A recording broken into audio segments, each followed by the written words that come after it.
Hi friends, எல்லோருக்கும் வணக்கம். இன்றைக்கி தேதி பார்த்திங்கன்னா 6 ஜனவரி 2026. இன்றைக்கி என்னுடைய வியூஸ் எல்லாம் வந்து நம்மளுடைய எஜுகேஷன் குரூப்பில் ஷேர் பண்ணிட்டு இருந்தேன். உங்களுக்கு புரியாதவங்க ஜாயின் பண்ணிங்க. இது வந்து நம்மளுடைய வீடியோக்கு டிஸ்கிரிப்ஷனில் இருக்குது பாருங்கள். இது வந்து ஃப்ரீயாகவே இருக்கும். ப்ரைஸ் ஆக்ஷன் சிவாஜி அப்படின்னு கொடுத்துருப்பேன். கிட்டத்தட்ட வந்து 9500 சப்ஸ்கிரைபர்ஸ் இருப்பாங்க. இது என்னுடைய ஒரிஜினல் சேனல். ஏன்னா இப்போ என்னுடைய ஃபோட்டோ கூட போட்டுருவாங்க. ஃபஸ்ட்டு ஆக்சுவலாக பேர் சேஞ்ச் பண்ணதுக்கான காரணம் அதுதான். வேறு பேர் நிறைய போட்டுறாங்க. ஸோ என்னுடைய ஃபோட்டோ இருக்கும், ப்ளஸ் 9500 சப்ஸ்கிரைபர்ஸ் இருப்பாங்க. ஓகே, சரி. இந்த வீடியோவில் நம்ம என்ன பார்க்க போகிறோம்னா, சார் ட்ரேடிங் வந்து குவிட் பண்ணிக்கலாமா, அந்த மாதிரி மனசில் ரொம்ப பெயின் ஆகிட்டு இருக்குது, ஒன்றும் புரியல எனக்கு, வருஷக்கணக்கில் போயிட்டு இருக்குது, காசு கரைஞ்சிட்டு இருக்குது, ப்ளஸ் மன உளைச்சல் வந்து அதிகமாகிட்டு இருக்குது. இன்றைக்கி ஒரு பெரிய கன்வர்சேஷனே போச்சு நம்ம ஃப்ரீ எஜுகேஷன் குரூப்லேயும் சரி. அந்த வாய்ஸ் மெசேஜ் அனுப்பிச்சிருந்தேன்.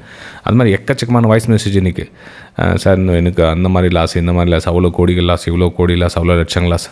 ஓகே, அப்படின்னு அவங்களுடைய வருத்தங்கள் வந்து நான் புரிஞ்சுக்கிட்டேன். ஆனால் எல்லாருக்கும் வந்து ஷேர் பண்ணிவிட்டேன். அவங்களுக்கு தனித்தனியாக வாய்ஸ் மெசேஜ் ஷேர் பண்ணிவிட்டேன். இது நம்மளுடைய ஃப்ரீ குரூப்லேயும் சரி, நம்ம எஜுகேஷன் நம்ம வெபினார் ஸ்டூடெண்ட்ஸ் சொல்லியிருந்தாங்க, சார் அவர் மார்க்கெட் விட்டு போக சொல்லுங்கள் அப்படின்னு. நான் ஆல்ரெடி வாய்ஸ் மெசேஜ் எல்லாருக்கும் சென்ட் பண்ணிவிட்டேன். அந்த மெசேஜ் அவங்களுக்கு அனுப்பிச்சிருந்தேன்.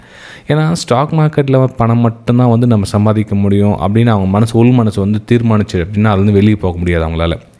அப்படி இது வந்து ஒரு அடிக்ஷன் அப்படின்னு சொல்லுவாங்க இல்லைங்களா. அடிக்ஷனை விட ரொம்ப பயங்கரமானது. எப்படின்னா இல்லை ஒன் வே மாதிரி இது நம்ம விட்டு போகவே முடியாது. நம்ம இப்படியாக தான் பணம் சம்பாதிக்கணும், நம்மளுக்கு வந்து ரெஸ்பெக்ட் எல்லாம் போய்டும். நமக்கு நம்ம பணம் நிறைய லாஸ் பண்ணிவிட்டு வீட்டுக்கு தெரியாமல் கொடுத்துட்டோம், அங்கே கடன் வாங்கிட்டோம், இங்கே கடன் வாங்கிட்டோம், எவ்வளோ பிரச்சனைகள் இருக்கும். ஃப்ரெண்ட்ஸ், எல்லாருக்கும் தீர்வு இருக்குது, எல்லாத்துக்கும் தீர்வு இருக்குது. என்னென்னா நம்ம வந்து அந்த உள்ளே மோதி நிற்கிறோம். அது உள்ளே தான் போயிடுச்சு, இதுக்குள்ளே காசு போயிடுச்சு, நம்ம என்ன பண்ணோம், இருக்கிறனால என்ன பண்ண தெரியல அப்படின்னு. நான் ஒன்று மட்டும் சொல்ல கேட்டுங்க, மார்க்கெட் வந்து உள்ளே வந்துட்டீங்க, எவ்வளோ நாள் தெரியாமல் மோதிட்டீங்க, ஏதோ பிரச்சனை ஆகிடுச்சு. ஒன்று உங்களுடைய சார்ட்டை நீங்கள் ஜஸ்ட் இமேஜ் பண்ணிங்க. நீங்கள் வந்து ஒரு கோடி ரூபாய் எடுத்துகிட்டு வந்தீங்க, ஃபஸ்ட் ஸ்டார்டிங்கில் இருந்துச்சு உங்கள்கிட்ட, இன்றைக்கி 0 ஆகிடுச்சுன்னு வச்சுக்கலாம். ஃபார் எக்ஸாம்பிள் உங்களுடைய ட்ரெண்டு வந்துச்சு, ஒரு 5 வருஷம் 10 வருஷமாக பண்ணிட்டு இருக்கேன். உங்களோட ட்ரெண்ட், உங்களுடைய ஃபண்டமெண்டல், உங்களுடைய வெல்த் ட்ரெண்டு எப்படி ஆகிடுச்சு, 0க்கு வந்துட்டீங்க இப்போ. ஸோ அவ்வளோதான் வாழ்க்கையா? நான் சொல்கிறது என்னென்னா, பணம் போயிடுச்சு, ரைட், ஓகே. இப்போ அதுக்காக என்ன பண்ண முடியும்? நம்ம என்ன பண்ண முடியும்? ஒன்று திங்க் பண்ணுங்கள். இந்த 1 கோடி ரூபாய் போயிடுச்சுன்னு சொன்னீங்களா, அந்த 1 கோடி ரூபாய் எப்படி வந்துச்சுன்னு ஃபஸ்ட்டு ட்ரை பண்ணுங்கள் புரிஞ்சுக்கிறதுக்கு. அந்த 1 கோடி ரூபாய் வந்து ஏதோ ஒரு ப்ராப்பர்ட்டி விற்றுட்டு வந்துச்சு சார், இதில் நான் கஷ்டப்பட்டு சேர்த்து வச்சுக்கா சார், இதை ஏதோ பண்ணிட்டு வந்தேன் நான். அந்த 1 கோடி ரூபாய் எப்படி வந்தது? அப்போ அந்த 1 கோடி ரூபாய் கெப்பாசிட்டி உங்களால் சம்பாதிக்கிற திறமை இல்லையோ, இல்லை உங்களுக்கு அது ஏற்கனவே சம்பாதிச்சு வச்ச திறமை இருந்துச்சோ, ஃபஸ்ட் ஐடென்டிஃபை பண்ணுங்கள். ஒருவேளை உங்களுக்கு அந்த ஏற்கனவே கஷ்டப்பட்டு சம்பாதிச்சு வச்ச திறமை இருந்துச்சு அப்படின்னா கண்டிப்பாக உங்களால் முடியும். ஏன்னா உங்கள்கிட்ட டேலண்ட் இருக்குது. ஆனால் அதை நீங்கள் என்ன பண்ணுறீங்கன்னா, உங்களுக்கு வராத இடத்துல தேடிட்டு இருக்கீங்க. இன்றைக்கி ஒரு சொன்னார், நான் கிளாஸ் ஜாயின் பண்ணேன் சார் உங்கள்கிட்ட, எனக்கு வந்து நான் இவ்வளோ இடத்துல ஜாயின் பண்ணேன், எல்லாமே புரியல சார், என்னென்ன சொல்கிறாங்க, டிப்ஸ் கார்ட்ஸ் கொடுக்க மாட்டேன்றாங்க அப்படின்னு. நான் சொன்னேன், அவங்களுக்கு மார்க்கெட் விட்டுட்டு போயிடுங்க சார், நீங்கள் வேணா உங்களுக்கு செட் ஆகிறதில்ல அப்படின்னு. சார் என்ன சார், எல்லாமே வந்து கிளாஸஸ் அட்டென்ட் பண்ணாங்க, என்னால் முடியும் வாங்கன்னு சொல்லிட்டு சேர்த்துக்குவாங்க, நீங்கள் என்னென்னா மார்க்கெட் விட்டு போயிடுங்க அப்படின்னு சொல்லிங்கண்ணே. எஸ், ஒரு விஷயம் நம்மளுக்கு தெரியல அப்படின்றப்போ ஒன்று தெரிஞ்சிக்க முயற்சி பண்ணணும். தெரிஞ்சிக்க முயற்சி பண்ணியும் புரியல, நான் வந்து 10 இடத்துல கிளாஸஸ் போயிட்டேன், எல்லாம் வந்து அவங்க சொல்கிறதுல அப்படியே விட்டுறாங்க. அதுக்கப்புறமா லைவ் மார்க்கெட்டில் அப்ளை பண்ணி காமிக்க மாட்டேன்றாங்க, எதுவும் சொல்லித்தர மாட்டாங்க, சரியா, நான் என்ன சார் பண்ணுறது அப்படின்னு. இப்போ நீங்கள் ஆல்ரெடி லாஸ்ட்டில் இருக்கீங்க, உங்களுக்கு சொல்லித்தரத்துக்கு ஆள் இல்லை, உங்களுக்கு தெரிஞ்சிக்கிறதுக்கு முயற்சி பண்ணுறீங்க, உங்களால் புரிஞ்சிக்க முடியல. அப்போ உங்களுக்கு ஒரு விஷயம் வரல அப்படின்றப்ப நீங்கள் மேலும் மேலும் உங்களை காயப்படுத்திகிட்டே இருப்பீங்களா? அப்போ ட்ரேடிங் குவிட் பண்ணி தப்பு இல்லையே. ஏன்னா இதை விட பெரிய மடங்கு பணம் சம்பாதிக்கிற நிறைய ஃபீல்டு இருக்குது. ஆனால் தேட மாட்டேன்றீங்க. நீங்கள் என்ன ஈஸியாக இருக்குன்னு நினைக்கிறீங்க. ஒரு சிஸ்டம் ஒன்று வாங்கி வச்சுட்டா முன்னாடி உட்காந்துட்டாக்க நம்ம கம்ப்யூட்டர் பட்டன் தட்டிட்டு இருந்தாக்கா வந்துடும் அப்படின்னு நினச்சிட்டிங்க. அப்படி கிடையாது. இதுக்கு வந்து நிறைய மன உளைச்சலாக கையாண்டு உங்களுக்கு ஒரு நல்ல தெளிவாக ஸ்ட்ராங்கான மைண்டு வந்தால் தான் உங்களை இதில் வந்து நீங்கள் போராடி ஜெயிக்க முடியும்.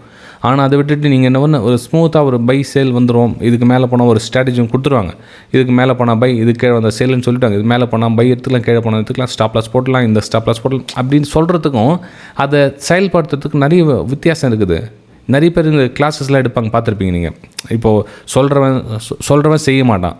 இப்போ நிறைய அது அப்படி இது இப்படி வளவலன்னு பேசிகிட்டே இருப்பாங்க. ஆனால் அவங்க வந்து அந்த ட்ரேடிங்கிற பக்கமே போயிருக்க மாட்டாங்க. ஆனால் கிளாஸஸ் பாட்டு போயிட்டே இருக்கும்.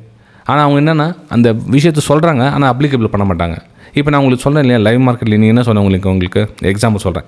இப்போ மார்க்கெட் வந்து இந்த இடத்துல ரெசிஸ்டன்ஸ் வருதுப்பான்னு சொல்லி, எப்போது எத்தனை மணிக்கு, 10 மணி 5 நிமிஷத்துக்கு மார்க்கெட் இந்த இடத்துல ரெசிஷன்ஸ் வருதுப்பா அப்படின்னு மென்ஷன் பண்ணிடுங்க. ஸோ அவங்க என்ன பண்ணுவாங்க, இந்த இடத்துல ரெசிஷன்ஸ் வருதா இல்லையா அவங்களுக்கு எதுவும் தெரியாது. ஆனால் ஆஃப்டர் மார்க்கெட் வந்து இந்த இடத்துல ரெசிஷன் வந்துச்சு பார்த்தீங்களா அப்படின்னு ட்ரா பண்ணி காமிப்பாங்க. சரி ப்ரைஸ் இந்த கீழே 26,140 வரும்னு மென்ஷன் பண்ணுறேன். அதாவது ஒரு லெவலில் மென்ஷன் பண்ணிட்டு 3வது லெவலில் வந்து 26,140 வரும் அப்படின்னு மென்ஷன் பண்ணுறேன். அவங்க என்ன பண்ணுவாங்கன்னா செல் பிலோ அப்படின்னு ஜஸ்ட் பிளைண்டாக வந்து பண்ணிவிடுவாங்க. அப்போ என்ன ஆகுனா மார்க்கெட் கீழே வந்துட்டு கொஞ்சம் மேலே போச்சுன்னா அவங்க பயம் வந்துடும், மார்க்கெட் இப்படி போயிடுமோ அப்படின்னு. ஆனால் இப்படி போயிட்டு கீழே வருதுன்ற விஷயம் வந்து அவங்களுக்கு புரியாது. இந்த மாதிரி லோயில் ஃபார்மேஷன் பண்ணி கீழே வரும்னு தெரியாது. ஆனால் ஒவ்வொரு டைம் மேலே போக சொல்ல இப்படி போயிடுமோ என்ன பண்ணுவோம், அந்த ப்ராஃபிட்டில் சின்ன ப்ராஃபிட் புக் பண்ணிட்டு நிறைய மன உளைச்சல் ஆளாகிட்டு இருப்பாங்க. ஆனால் கடைசியாக வந்து அது 26,140 வருஷம் வச்சா நம்ம இங்கேயே வெயிட் பண்ணிக்கலாம், இவ்வளோ தூரம் ப்ராஃபிட் போச்சு அப்படின்வாங்க. இப்போது அதே விஷயத்தை நம்ம எப்படி சொல்கிறோம், நம்ம இந்த இடத்துல எக்ஸாம்பிள் சொல்கிறேன், ஏன்னா அதையும் இந்த வீடியோ கிளியர் பண்ண பெட்டராக இருக்கும்ன்றதுக்காக. இது பாருங்கள், இப்போ என்ன பண்ணேன் 3 லெவல் மென்ஷன் பண்ணியிருந்தேன். நம்ம சொல்கிறேன் எக்ஸாம்பிள், உங்களால் முடியல சார் தாக்கு பிடிக்கும் அவ்வளோ தூரம், அட்லீஸ்ட் ஃபஸ்ட் லெவலில் வெயிட் பண்ணலாம், இல்லை 2வது லெவல் வெயிட் பண்ணலாம், அட்லீஸ்ட் 3வது லெவல் வரலாம் வெயிட் பண்ணலாம். ஸோ அதுக்கப்புறம் என்ன சொன்னேன், உங்கள் புக்கே கம்ப்ளீட் ஃபுல் ப்ராஃபிட் இந்த இடத்துல புக் பண்ணிவிடுங்க. 26,140 கிட்ட உங்களோட முழு ப்ராஃபிட்டு புக் பண்ணிவிடுங்க. அதுக்கப்புறம் வெயிட் பண்ண வேண்டிய அவசியம் கிடையாது. அப்படின்றப்போ அவங்களுக்கு அந்த மாதிரி ஒரு 100 டைம் அந்த மாதிரி பண்ணிட்டாங்க அப்படின்னா அவங்களுக்கு ஆட்டோமேட்டிக்காக தைரியம் வந்துடும். ஆனால் இது புரிஞ்சுக்கிறதுக்கே முடியல அப்படின்றப்போ தயவு செஞ்சு ட்ரேடிங் குயிட் பண்ணிங்க. உங்களுக்கு தெரிஞ்ச தொழிலை செய்யுங்க, தப்பே கிடையாது. ஒரு சொல்லுவாங்களே, தெரிஞ்ச தொழிலை விட்டவனும் கேட்டான், தெரியாத தொழிலை தொட்டவனும் கேட்டான் அப்படின்னு சொல்லுவாங்க. அது பழைய காலத்தில் சொல்லிட்டு போனது. ஆனால் ஆக்சுவலி வந்து உண்மையிலே 100% உண்மை தான். ஒரு தொழில் அவனுக்கு சக்ஸஸ்ஃபுல்லாகிறதுக்கு நிறைய திறமை இருக்குது. ஏதோ சின்ன விஷயங்கள் இருக்கும் ஃப்ரெண்ட்ஸ். இப்போது இவ்வளோ வருஷமாக ஒரு தொழில் பண்ணிகிட்டு இருப்பீங்க, அந்த தொழிலில் நல்ல லாபகரமாக இருந்திருப்பீங்க. ஏதோ சின்ன விஷயம் வந்து உங்களுக்கு அதில் பிரச்சனையாக இருந்திருக்கலாம். உங்களுக்கு ஆர்டர் வரலையாக இருக்கும், இல்லை உங்ககிட்ட செய்யறதுக்கு கெப்பாசிட்டி ஆளுங்க கம்மியாக இருக்கலாம், இல்லை வாடகை ஜாஸ்தி ஆகிடுச்சு, இது பொருட்கள் விலை அதிகமாகிடுச்சு, ஏதோ சின்ன விஷயம் இருக்கலாம். ஆனால் இந்த தொழிலை இன்னொருத்தன் பண்ணிட்டு தானே இருக்கான். இப்போ நீங்கள் விட்ட தொழிலை இன்னொருத்தர் பண்ணிட்டு தான் இருக்கான். அப்போ எதோ என்ன பிரச்சனை, நீங்கள் விட்டது பிரச்சனையா, இல்லை இந்த ஸ்டாக் மார்க்கெட் ஏதோ ஒரு காரணத்துக்காக வந்தீங்களா, அந்த காரணம் வந்து பொய் அப்படின்றத புரிஞ்சுக்கிறதுக்கு உங்களுக்கு நாட்கள் எடுக்கும். புரிஞ்சுதுங்களா? இந்த வீடியோ வந்து ஃப்ராங்காக பேசிகிட்டு இருக்கேன் ஃப்ரெண்ட்ஸ். ஆக்சுவலாக வந்து நான் என்னோடய வெபினார் ஸ்டூடெண்ட்ஸ் கவர் பண்ணுறதுக்காகலாம் பேசல, வெபினார் சேருங்க, கிளாஸ் ஜாயின் பண்ணுங்கன்னு சொல்லிட்டு இல்லை, நான் வேணான்னு சொல்கிறதுக்காக இந்த வீடியோ பண்ணிகிட்டு இருக்கேன்.